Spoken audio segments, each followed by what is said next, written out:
father loves to push people's buttons, and he pushes mine. He has a shirt that said, "Put white back in the White House," and I instantly just can't hear him anymore because it makes me feel enraged and embarrassed, and I lose articulation of what I really want to say, and he's not listening anyways. 55% of white people think that racism against whites is as big of a problem as against people of color. A whole bunch of white people don't believe racism is real. If you're white, you don't get away from this. Sometimes I become so overwhelmed with frustration and emotion that I couldn't carry on. I'm often paralyzed and don't know how to respond.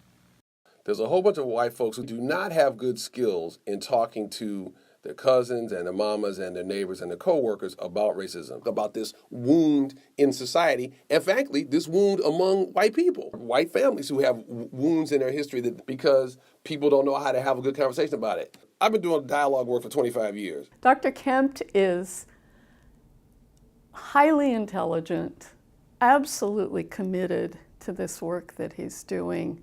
You can tell that his heart is in this and it's a life work for him. Dr. Kempt is both humorous and also direct and serious. He really is great with the humor. It was so varied and so engaging that I would come back tomorrow a third time if I could. I've been to a lot of presentations, and this one I signed up and came again. I'm so excited and for the first time, literally in my life, hopeful. Don't hesitate. I'll pick you up, I'll buy you coffee. It would be a mistake not to come. Good stuff, David. Thank It you. really, really is. I appreciate And it. I'm so grateful that you're doing what you're doing, and the world's that much better already.